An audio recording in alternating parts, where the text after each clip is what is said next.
Mga celebrities na napapabalitang engaged na at magpapakasal na sa kanilang mga partners. Catherine Bernardo and Mark Alcala. Maugong ang usapin ngayon na nalalapit na rin ang pagpapakasal ng aktres na si Catherine Bernardo sa kanyang politician boyfriend na si Lucena City Mayor Mark Alcala. Kasunod kasi ito ng kumalat na chismis na engaged na di umano silang dalawa dahil sa nakitang singsing sa daliri ni Catherine na suot niya sa isang event. Isang mamahaling diamond engagement ring ang naispatan ng mga netizens sa kanyang kamay at doon na nagsimulang pagpiestahan ito.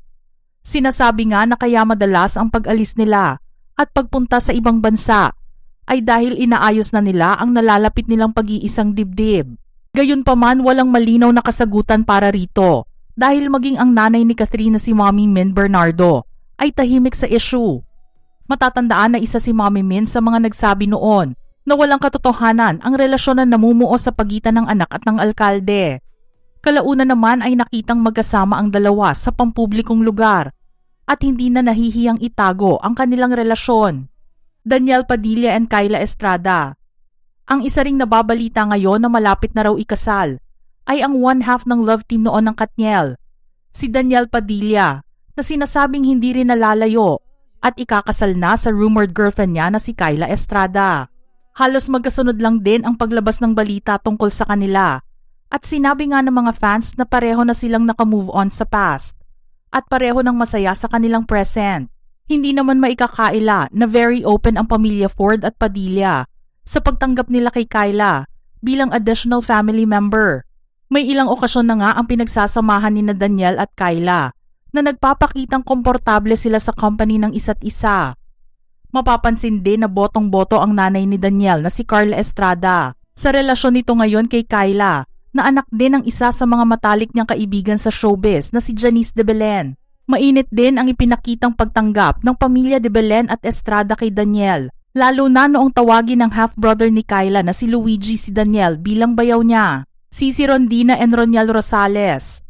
Ang atleta, pro volleyball player at 33rd Southeast Asian Games gold medalist na si Cici Rondina, ang unang personalidad na nagbahagi ng kanyang engagement sa publiko. Ginawa niya ito noong January 4, 2026 sa kanyang social media account. Sa pamamagitan ng pag-post niya ng litrato ng kamay niya, suot ang isang gold engagement ring. Ipinarating niya sa mga fans na malapit na siyang pumasok sa mas seryosong relasyon kasama ang fiancé na si Roniel Rosales, na isa ring Alas Pilipinas beach volleyball player. Naganap ang engagement nila sa Monte Maria Shrine sa Batangas City, sa harap ng pamilya at mga mahal nila sa buhay. Kwento nga ni Cici sa isang interview sa programa, nagulat siya sa proposal ng boyfriend dahil wala siyang ideya na gagawin niya ito sa pinuntahan nilang lugar. Hindi pa nga raw naaayos ang kanyang mga kuko dahil katatapos lang din ang laro nila sa Thailand para sa SEA Games. Gayunpaman masaya siya dahil sa kasalan din mauuwi ang halos 7 taon nilang pagsasama bilang mag-boyfriend-girlfriend. Lauren Young and Toby Panlilio. Ang aktres na si Lauren Young, nakababatang kapatid ng beauty queen actress na si Megan Young, ay masayang ibinahagi sa kanyang social media account ang engagement nila ng longtime partner niya na si Toby Panlilio noong February 5, 2026. Sinabi ni Lauren na nangyari ang proposal habang nakabakasyon sila ni Toby sa Sapporo, Japan. Masaya rin ang nabasang caption sa post ng aktres na nagsabing papakasal na siya sa kanyang best friend. Maraming kaibigan nila sa showbiz ang natuwa sa balitang ito dahil matagal na nilang hinihintay na mag-propose si Toby kay Lauren. Mahigit 8 years na rin kasi ang kanilang pagsasama at ngayon ay handa na silang pumasok sa mas seryosong relasyon. Kahit noong 4 na taon pa lang silang mag-boyfriend-girlfriend, napag-uusapan na rin nila ang paglagay sa tahimik.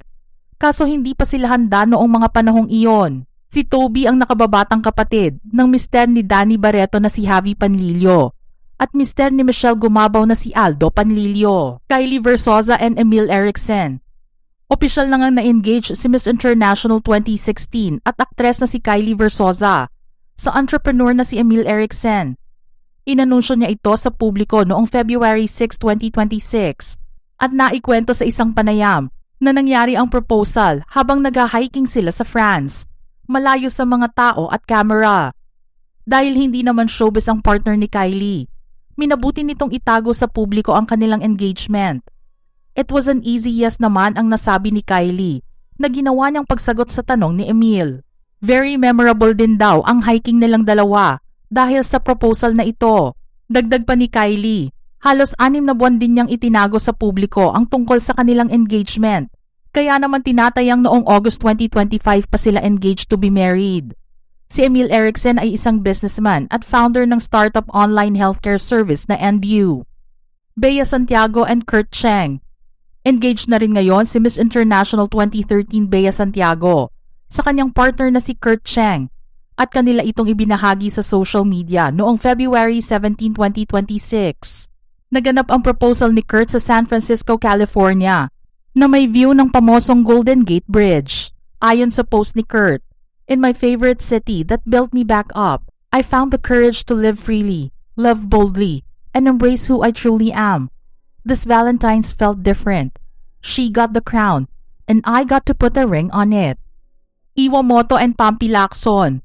Noong February 19, 2026, ay parehong ibinahagi ni Iwamoto at Pampi Lacson ang engagement nilang dalawa na nangyari habang nasa bakasyon sila sa Osaka, Japan. Masaya nilang ipinakita sa publiko ang litrato nilang dalawa kung saan ipinapakita ni Iwa ang kanyang diamond engagement ring at nilagay sa caption ang mensaheng, "Mahal, you are my always and forever.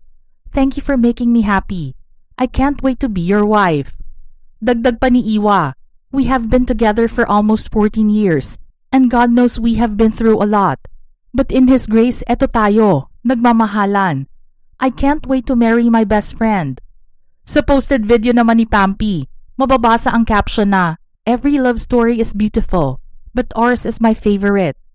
Sa engagement post nila ay nakita rin ang pagbati na ginawa ng ex-wife ni Pampi na si Jody Santamaria na sobrang saya para sa kanilang dalawa. Alisa Mulak and Chris Young. Inanunsyo naman ng aktres at reyna Hispano-Americana Filipinas 2018 Alisa Mulak at panganay ng aktres na si Almira Mulak at dating basketball star na si Paul Bong Alvarez ang engagement nito sa longtime boyfriend niyang si Chris Young noong March 8, 2026. Makikita sa litratong ipinost nila sa social media ang isang kwarto na puno ng candles at bulaklak na sinetap ni Chris para sa kanyang proposal. Dito rin nakita ang diamond engagement ring na suot ni Alisa. Nabasa rin ang caption niya sa post na, "10 years ago our story began. Today our forever begins." Si Chris Young ay ang founder ng AAI Insurance Agency Philippines at ang kasamang host ni Alisa sa He Said, She Said podcast. Mga ka-showbiz peeps, ano naman ang inyong reaksyon sa ating listahan ngayon? Share your thoughts in the comment section below.